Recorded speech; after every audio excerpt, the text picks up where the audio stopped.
I'm Sarah, and today on YourStory TV we have the pleasure of having Vani Kola from Kalari Capital. Thank you for joining us today. Glad to be here. So my first question is, what do you think were the reasons for the slow investment cycle in 2012 in e-commerce? Do you think 2013 will be different? I think 2013 will be more or less like 2012. It's been slow and it's not been slow. It's been slow in the context of many investments getting made, but some large investments have happened. So if you actually look at the dollar value, I think the dollar value was actually probably higher from 2012 to 2011 to 2012, and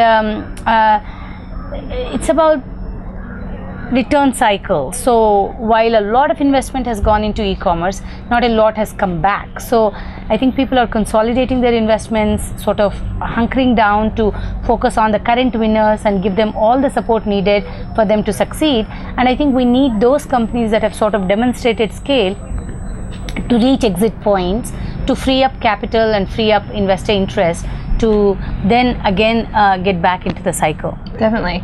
So some of your investments have been in standard categories such as furniture or baby care, while others have been in some niche segments such as online lingerie.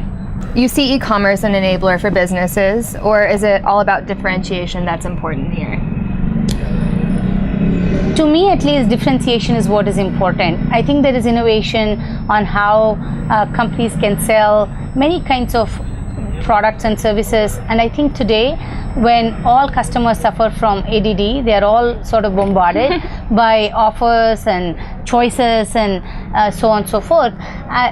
Differentiation becomes very important, and differentiation is what brings them in, but then the quality of execution is what keeps them loyal to you. I think the war to acquire the customer is so high, but how do you retain this customer? And that is only through offering a unique experience, whatever that is. Did you delight them because they got the product so fast? I had ordered something on a site on Saturday, and Monday morning I got it. I was like taken aback, and I was like, oh wow, that's pretty good.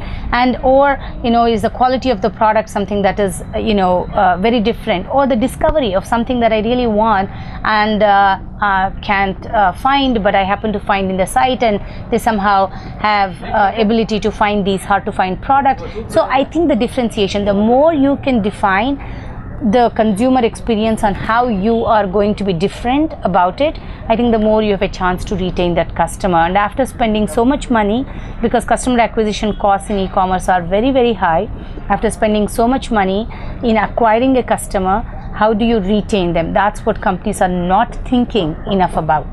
Definitely. So what are some of the underserved sectors that you think e-commerce can target? I wish there were pat answers to these. I don't know. Each time I haven't looked at these as, is there an underserved sector, and let me go find an entrepreneur who's willing to work in an underserved sector. In the panel earlier, I talked about this company that's in US doing extremely well. They've grown to 50 million USD in revenue in 1 year. And what are they doing? They are selling just razors to men. Okay, so was that an underserved sector? I would assume not. Gillette won't say so. But why is it that they are able to do this, right? So, and the answer in that particular instance is that the women are very intimately marketed to, men are not, and shave is as close as it gets. Nobody had really thought about it that way. They did. So my point here to every entrepreneur is, you got to think about what is it that you are giving that is a very different experience for a customer, and that then becomes underserved, right? It is not for the venture capitalist to be able to say, here are 10 underserved sectors, go figure it out. Oftentimes we don't know. When we meet an entrepreneur though who has such a clear clarity about why his approach to recruiting the customer and offering them something that isn't otherwise easily available becomes the underserved sector. And you mentioned some companies.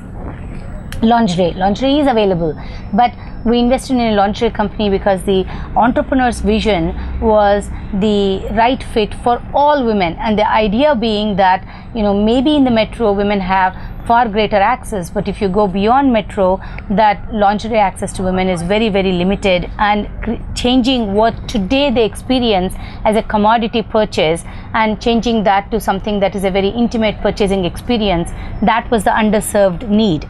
Not so much the product, but the experience of how they bought that product was a underserved need, and so on and so forth. We have a furniture company, same thing.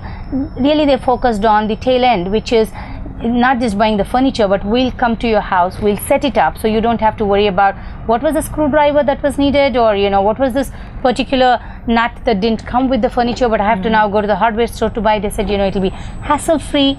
We come to your house, we set it up, you like it, you keep it, you don't like it, we'll take it back for a stocking fee, and we provide you that kind of a service. Now any customer can relate to the pain of what they've suffered in trying to not just purchase a product, but put something together, especially in India. This is not a DIY market, this is not a do-it-yourself market. So if you can take that pain point of saying I will do it for you and actually do a great job in doing that, you solve the underserved market need. Definitely. Yeah. Cool. Well, thank you so much for joining us today. You're welcome.